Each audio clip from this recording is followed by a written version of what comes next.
Hello and good afternoon, everyone. The Secretary General met earlier today with Stefan Löfven, Prime Minister of Sweden. They discussed issues of common interest, in particular the links between child protection, child's rights, and sustaining peace, and the launch of a process to develop practical guidance on the integration of child protection issues in peace processes, led by the Office of the Special Representative of the Secretary General for Children and Armed Conflict. The Secretary General thanked Sweden for its support to the initiative. The Deputy Secretary General, Amina Mohammed, is continuing her two-day mission to Chad, jointly undertaken with the African Union and the Swedish Foreign Minister, Margot Wallström. Earlier today, she held meetings with authorities in N'Djamena, including a number of ministers and President Idriss Déby. The Deputy Secretary General commended Chad for hosting hundreds of thousands of refugees, while the country faces a dire economic situation. She acknowledged that Chad is one of the largest refugee-hosting countries in Africa, and thanked the President for the sacrifices the Chadian people have made. The delegation also discussed with him the challenges of addressing gender inequalities and the extraordinarily high levels of early marriage in Chad. She also indicated the UN's readiness to continue to support the government in efforts to address political and socio-economic challenges and grievances. The Deputy Secretary General and the delegation are due to fly this evening to Niamey, Niger, where their mission will continue. The Undersecretary General for Humanitarian Affairs, Mark Lowcock, will visit the Democratic People's Republic of Korea from the 9th to the 12th of July 2018, the first such visit by the most senior UN humanitarian official to the country since 2011. Mr. Lowcock is scheduled to meet with government officials, humanitarian partners, and people receiving humanitarian assistance in order to better understand the humanitarian situation. He will also visit UN projects and see firsthand the impact that international funding is having on the lives of some of the most vulnerable people in the DPRK. The DPRK continues to face a protracted humanitarian crisis that is largely overlooked by the rest of the world. Over 10 million people, or 40% of the population, require humanitarian assistance. Chronic food insecurity and undernutrition are widespread, resulting in 1 in 5 children being stunted. Access to basic services such as healthcare, water, and sanitation is a challenge for much of the population, especially in rural areas. In April, humanitarian agencies working in the DPRK launched a Needs and Priorities Plan, which requires $111 million to provide vital humanitarian assistance to 6 million of the most vulnerable people this year. As of the 5th of July, the plan was only 10.5% funded. Our humanitarian colleagues continue to be deeply concerned for the safety and protection of civilians caught in military operations in southern Syria, including up to 325,000 people reported to be displaced since the 17th of June. Yesterday, intense air and ground-based strikes on Daraa city and eastern and western rural areas resulted in the reported death of 18 people, including 14 children and 3 women, with several more injured. The immediate needs of displaced Syrians, many of whom are children, include shelter, water, food, medical care, and sanitation. The living conditions of internally displaced persons along border areas are extremely difficult, as they lack adequate shelter, sanitation facilities, basic assistance, and access to services. Up to 70% of those in western parts of Quneitra are reported to be without shelter, exposed to dusty desert winds and high temperatures. In coordination with the government of Jordan, the United Nations has provided life-saving assistance, including food, water, soap, sanitary items, shelter, and medical supplies and equipment for the tens of thousands of Syrians near the Jordanian border. Additional items remain on standby in Jordan until the security situation allows delivery into southwest Syria.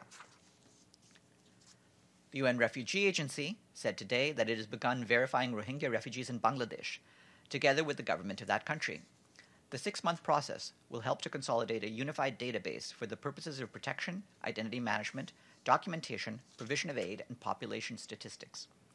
Ultimately, it is hoped the exercise will help to find solutions for the roughly 900,000 refugees who have fled from Myanmar to Bangladesh. Most of these people, well over 700,000, fled since last August in what was one of the largest and fastest-growing refugee emergencies in the region in decades. Biometric data, including eye scans and fingerprints, as well as photographs, are being used to confirm individual identities for all refugees over the age of 12. At the end of the process, refugees are provided with new identity cards. For many of the refugees, this will mark the first time they have possessed an individual identity document. And our colleagues at the UN Refugee Agency today said they are concerned that despite a reduction in the number of people arriving in Europe via the Mediterranean Sea, Men, women, and children continue to die during the journey in proportionally larger numbers. This year, the milestone of dead and missing has already reached over 1,000 for the 5th year in a row, despite the lower numbers crossing to Europe. The agency called for the strengthening of search and rescue capacities in the region and reminded countries of their obligations under the law of the sea to permit efforts to respond to people in distress at sea. More details are available on UNHCR's website. The latest report issued by the Food and Agriculture Organization today warns the time is running out for the world's forests, whose total area is shrinking every day.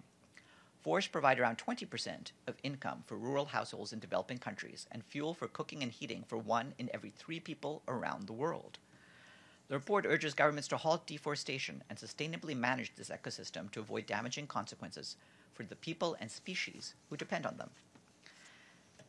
You will have seen that earlier today, the Secretary General announced the appointment of Ayşe Cihan Sultanoğlu of Turkey as the UN representative to the Geneva International discussions. That announcement is online. And today, Iraq has joined the honor roll, having paid in full its full contribution to this year's regular budget.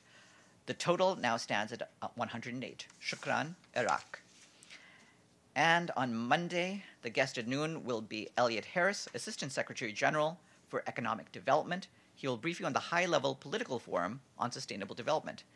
And we will shortly go to our colleague Brendan Varma, the spokesperson for the President of the General Assembly. Before that, yes, Ali. Thank you, Farhan. Obviously, this morning, Mr. Nasser al-Hariri, the chief negotiators of the Syrian opposition, tweeted that he handed over the names of the Constitutional Committee from the opposition side. Can you confirm that the Special Envoy has received this, and what are the numbers on this? And I have a follow-up, please. Yes, the only thing I really have to say on that is that we have received a list from the Syrian Negotiations Committee, and we are studying that document. My follow-up is regarding Mr. de Mistura repeated pledges that he's going to have 3 lists from the civil society and others. Is he going to proceed with this, and what is the timeline for that? Thank you. At this stage, he's proceeding with the efforts that he's detailed to you already. When we have something to announce about a list, we'll let you know at that point. But right now, we're in the middle of that process. Yes. Another Syria question, Farhan. There's reports that rebels in the south of Syria have reached some kind of peace deal. Is the UN aware or have any details? Have reached it, you said? Yeah, so South Syrian rebels have agreed to give up arms in a Russian-brokered ceasefire deal. Yeah. Although we're not part of the negotiations, we are aware of reports that a ceasefire agreement has reportedly been reached today in southern Syria. As the Secretary General stated yesterday, the United Nations has repeatedly called for an immediate suspension of hostilities and the resumption of negotiations, as far too many civilians have been killed, injured, and displaced by the last 3 weeks of escalating violence. The United Nations continues to call for unconditional, sustained, and unhindered access to people in need in southern Syria, and reminds all parties to the conflict to protect civilians and civilian infrastructure in line with international humanitarian law. Yes. Thank you, Mr. Farhan. Secretary General visited Bangladesh, and his personal initiative is very remarkable for the Rohingya refugees. And he met with the ruling Prime Minister Hasina. But the country internal position is very vulnerable in terms of democracy. Main opposition leader is in prison, and human rights violation is very severe. When during the meeting, Secretary General raised these issues with the Prime Minister of Bangladesh? I don't really have anything further to say about Bangladesh compared to what we've been saying over the course of his visit. Of course, you're welcome to look at the various remarks he made, including at his various press encounters, but also the remarks he made at the meeting concerning sustainable development goals in Bangladesh. So he touched on a wide range of topics with his interlocutors, but that's as much as I have for now. Yes, please. I wanted to ask you about the last African Union summit in Nouakchott and the Sahara issue. Indeed, in a report during the last summer in Nouakchott, the African Union stressed actually that regarding the Sahara issue, that the African organization cannot establish a parallel process to the political one led under the exclusive aegis of the UN. And that report also says that the UN resolutions, Security Council resolutions, are the sole reference on this matter, and also the need for the African Union to support these efforts. What's the Secretary General's position on this?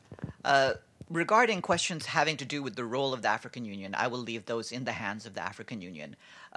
We, of course, continue to do our mandated tasks regarding Western Sahara, including the work of Horst Kohler and the work of the UN mission MINURSO. Yes.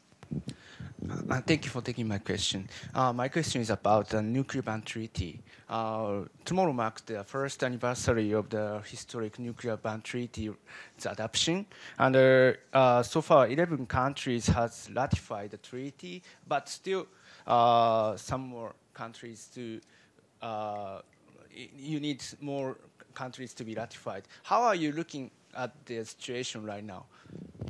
Well, of course, the Secretary General welcomes this anniversary, and he does encourage all the countries who have not yet signed up to or ratified the treaty to do so as soon as they can. Yes. And do you have any specific prospect when the treaty enter into the force? As you know, the treaties itself has lays out the process by which at a certain point, after a certain number of ratifications, it enters into force. And that is why we need to get as many countries ratifying as possible. And with that, come on up, Brendan, and have a good weekend, everyone. G.